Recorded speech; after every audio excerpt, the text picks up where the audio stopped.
Hello friends, welcome back to my channel stitching aura. तो friends, आज की हमारी वीडियो प्रिंसेस कट ब्लाउज़ के ऊपर रहेगी, जैसा कि आप इमेज में देख पा रहे हैं।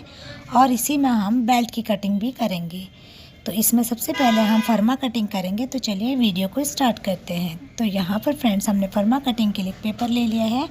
अब जितना भी हमारा शोल्डर है उसको हाफ़ करते हुए हमने यहाँ पर निशान लगा लिया है। और 3.25 इंच हमने नेक लेते हुए यहाँ पर 1 इंच हमने शोल्डर स्लोप ले लिया है। अब हमने इन निशानों को मिला लेना है। तो फ्रेंड, जो भी हमारा मेज़रमेंट है हमने साइड में लिख लिया है, आप उसके अकॉर्डिंग इसमें देख सकते हैं। तो यहीं पर हमने जो हमारा बस्ट पॉइंट है उसका निशान लगाते हुए 10 पॉइंट पर था। और यहाँ पर टोटल लेंथ हमने ब्लाउज़ की 16 इंच ली है, क्योंकि हमने यहाँ पे बेल्ट भी निकालनी है, तो इसलिए हमने 16 इंच टोटल लेंथ इसमें ली है। अब यहाँ से फ्रेंड्स, हमने 1.5 इंच नेक कम करते हुए 7.5 इंच पे हम नेक उतारेंगे। तो हमने 1.5 इंच नेक यहाँ पर शोल्डर हमने कम कर लिया है। और यहाँ से 6 इंच ये जितना हम डाउन जाएंगे और इसे हमने एक निशान लगा के आगे तक बढ़ा लेना है। यहीं पर हमने आर्म होल का और अपर चेस्ट का निशान भी यहीं पे लगाना है। तो जो भी हमारा अपर चेस्ट है उसको 4th पार्ट करते हुए 1/2 इंच हमने इसमें लूजिंग के लिए ले लिया है। फिर से मैं आपको बता रही फ्रेंड, जो हमारा मेज़रमेंट है साइड में मैंने इसको लिख दिया है। और यहाँ पर आर्म होल की हमने गोलाई दे दी। तो जो फुल बस्ट होता है उसको 10 से डिवाइड करने के बाद हमारा 3.25 इंच पर आ रहा था। 3.25 इंच पर हम निशान लगा लिया और नीचे हमने 3 इंच यानी कि 0.25 इंच कम करते हुए 3 इंच पे हमने निशान लगा लिया है। अब यहाँ पर हमने डार्ट पॉइंट का निशान लगाना है। डार्ट हमने 3 इंच का लिया है। इस तरीके से 0.25 जितना हमने नीचे की तरफ एक्स्ट्रा लेना होता है यहाँ से, और इसे हमने इस तरीके से मिला लेना है। अब फ्रेंड्स, इस लाइन को हमने मिलाते हुए दोनों लाइनों को शेप देते हुए इस तरीके से डार्ट पे हमने एक निशान लगा लेना है। तो यहाँ पर जितना भी आ रहा है हम इसे नाप लेंगे और इसे हमने इस तरीके से तिरछा निशान लगाते हुए जो हमारी वेस्ट लाइन है, वेस्ट लाइन का निशान हमने लगा लेना है।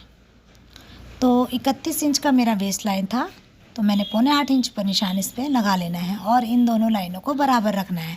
तो दोनों लाइनों को हमने नापते हुए बराबर कर लेना है। तो ये देखिए फ्रेंड्स, हमने वेस्ट का निशान यहाँ पर लगा लिया है। अब ये जो हमारा वेस्ट का निशान और अपर चेस्ट का निशान है, इन दोनों निशानों को हम मिला लेते हैं। अब ये देखिए, हमारा फुल बस्ट 2 इंच की लूजिंग के साथ यानी कि 10.5 इंच पे हमारा निशान आ रहा था, तो ये हमारा लूजिंग के साथ आ जाता है। अब यहाँ से फ्रेंड्स, हमने आर्म होल पे एक निशान लगाते हुए जो प्रिंसेस का निशान है उसे इस तरीके से करते हुए जाना है और 1 इंच का यहाँ पे हमने डार्ट पॉइंट लेना है आर्म होल पे।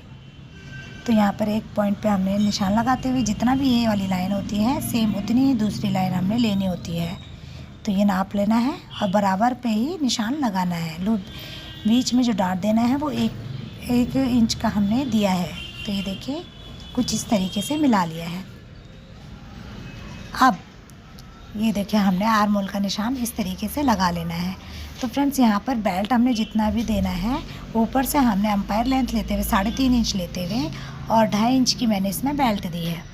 आप अपने अकॉर्डिंग कम ज़्यादा बेल्ट को कर सकते हैं। तो ये देखिए, एक तो है कि आप सीधा निशान लगा लें बेल्ट का, और एक थोड़ा सा यहाँ पर अगर आप राउंड देना चाहते हैं तो आप राउंड दे के भी बेल्ट का निशान लगा सकते हैं। अब रही इसमें शोल्डर पे, जो हमें शोल्डर का निशान लगाना था उसमें कितना इंच का हमने शोल्डर देना है यहाँ पर, यानी जो पट्टी रखनी होती है ब्लाउज़ की वो मैंने 2 इंच की रखी है। आप कम ज़्यादा कर सकते हैं या 1.5 इंच का भी रख सकते हैं। तो ये देखिए, ये हमारा डिपेंड करता है बैक नेक की लेंथ हमने कितनी लेनी है। तो मेरा 10 इंच है, तो इसलिए मैंने 2 इंच का ही शोल्डर इसमें लिया है। तो ये देखिए फ्रेंड्स, ये हमारा फ्रंट की कटिंग हो गई थी। अब हमने इसमें बैक पार्ट के ऊपर पेपर के ऊपर इस तरीके से रखते हुए शोल्डर को बराबर निशान लगा लेना है और ये जो साइड में हमारा अपर चेस्ट का निशान है उसे लगा लेना है। यहाँ पर हमने जो लूजिंग थी ना 1/2 इंच की, वो नहीं देनी। और ये देखिए, जो लेंथ है वो बराबर से ले लेनी है। अब हमने इन लाइन को थोड़ा सा मिलाते हुए और ये आर्म होल को भी इस तरीके से शेप दे देना है। ये बैक पार्ट कट करने का बहुत ही आसान तरीका होता है। तो यहाँ से फ्रेंड्स, अब इस तरीके से 10 इंच पे मैंने नेक उतार लिया है और ये 1/2 इंच हमने एक्स्ट्रा लिया है। ये हम बाद में कटिंग करेंगे तो ये फिट आ जाएगा। तो ये अपर चेस्ट टोटल जितना भी है वो निशान लगाते हुए अब यहाँ से इस तरीके से शेप इससे अच्छे से देनी है। और अब ये जो हमारा वेस्ट लाइन है, वेस्ट लाइन का भी हमने 4th पार्ट पे निशान लगाते हैं। 7.25 इंच पे मैंने निशान लगा लिया। अब यहाँ पे 1 इंच का मैंने और निशान ले लेना है जो कि डार्ट के लिए है। तो ये देखिए, अब इसे हम मिला लेंगे। तो इस तरीके से हमारा बैक पार्ट की लेंथ ब्लाउज़ की निकल के तैयार हो जाती है। तो ये कटिंग करने के बाद अब हमने इसमें नेक भी कट कर लेना है और इसके बाद जो बैक डार्ट होता है उसको भी पेपर फोल्ड करके इजीली हम निकाल लेंगे। तो ये देखिए, इस तरीके से मैंने फोल्ड कर लिया है।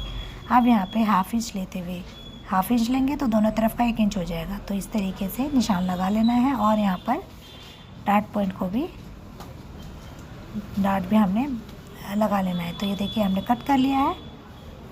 अब कट करने के बाद हम इसे इस तरीके से मिटो मिट करेंगे और ये देखिए मिलाते हुए, आप देखिए बीच में कितना इसमें गड्ढा पड़ता है, तो इसीलिए हम इसमें 1/2 इंच एक्स्ट्रा लेते हैं। तो अब हम इसे सीधा कर लेंगे इस तरीके से और अब हम इसे इस तरीके से कट कर देना है। तो अब ये हमारे बैक और फ्रंट कट के तैयार है और इसके बाद अब हमने इसकी साइड मिलाते हुए, तो फ्रेंड्स ये देखिए, अब हमने इसकी कटिंग भी कर लेनी है जो हमने निशान लगाए हैं। तो यहाँ पर बैक पार्ट है और ये हमारे फ्रंट के पार्ट भी कट के तैयार हो गए हैं।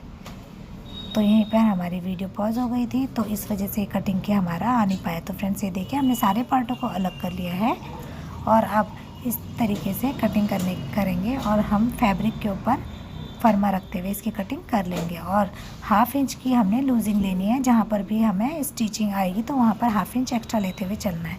तो फ्रेंड्स, आज की हमारी आपको वीडियो कैसी लगी? वीडियो अच्छी लगी तो वीडियो को